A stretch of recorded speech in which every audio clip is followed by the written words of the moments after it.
Light Study Guide. Draw a picture to show light traveling in a straight line called a ray. So here's our light source, the sun, and here's the light traveling in a straight path. Draw a picture to show what light does when it hits a mirror. So we call that reflection. And so the light is bouncing from our light source, the sun, in the opposite direction at the same angle. An opaque object blocks or absorbs all the light. So an opaque object would be like the desk. If I shine a light on the top of the desk, I cannot see through it to the other side. A translucent object transmits some light. Give an example of a translucent object. That would be like wax paper or stained glass or my sunglasses. My sunglasses are helping transmit some light so that I can still see, but not all the light so that my eyes are protected from the sun. A transparent object transmits all light. So an example of a transparent object would be like a window, plastic wrap. You can see all the way through it pretty clearly. In the box below, draw 3 examples that show light bending or being refracted. So here the pencil in the cup of water is showing refraction. Refraction happens because the light is going from one state of matter into another. So the light is hitting the gas and then it bends as it hits the water. Not all water is going to refract. If I looked at the cup from the bottom, it wouldn't refract. It only refracts or bends when it goes from one medium into the other. Here we show exactly that. This has no water in it, it just has air in it, and so it doesn't have refraction because there's only one type of matter, which is air. Here, our light hitting the prism goes from air to that clear solid, and that causes refraction, which separates out to the visible spectrum, which is the rainbow. Which will get hotter on a sunny summer day, the white concrete sidewalk or the black street? The black street would get hotter on a summer day because black absorbs all the light, making it hotter. White reflects it, which makes it cooler than the black. Draw a picture below to show that red light has a longer wavelength than violet. So here we have our red wavelength. We can see how much further apart that is than our violet wavelength, which is much closer together. Our red light wave has a low frequency, low energy, it's far apart. And our violet has a high frequency, high energy. We can kind of remember that because if you draw a rainbow, the red has a much longer path at the top and the violet has a smaller path at the bottom.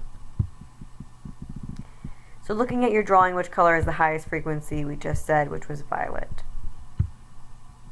In the space below, draw a transverse wave. Remember, transverse wave is another word for a light wave.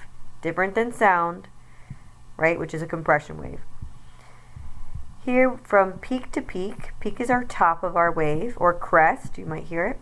Our bottom of our wave is called a trough, so these are both troughs. The wavelength is the distance from peak to peak, or it could also be from trough to trough.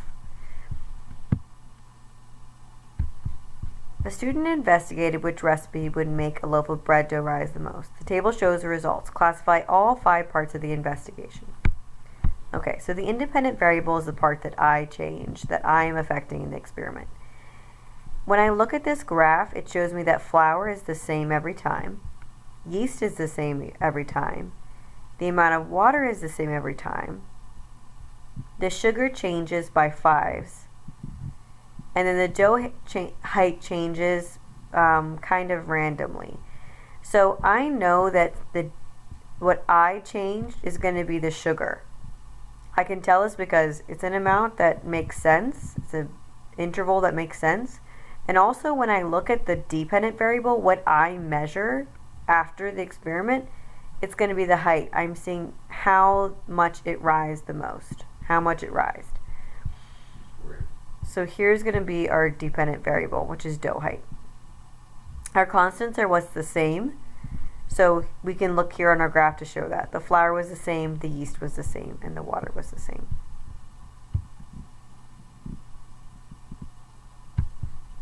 Here are some visuals to show our opaque, translucent, and transparent.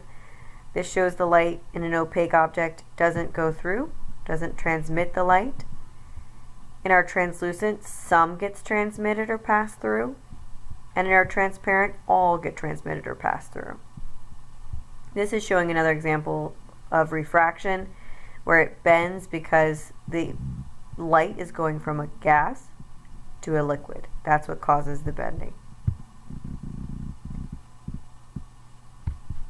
Draw and label the visible spectrum. So here we're showing how when light hits a prism, it separates out into the visible spectrum, which are the colors. We can remember that as Roy, G, B, V.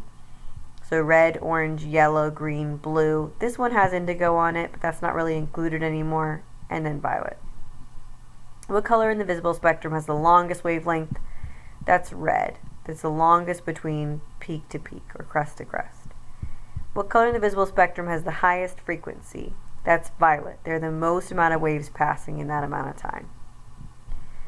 If you see a red shirt, what color is being reflected to your eyes? Just red gets reflected to my eyes in a red shirt. Every other color is being absorbed. If you see a white shirt, what color or colors are being reflected? All the colors are being reflected in a white shirt. That's what makes white shirts cooler than black shirts. If you see a black shirt, what colors are being reflected? None of them. All the colors are being absorbed in a black shirt, which is what makes them so warm in the summer.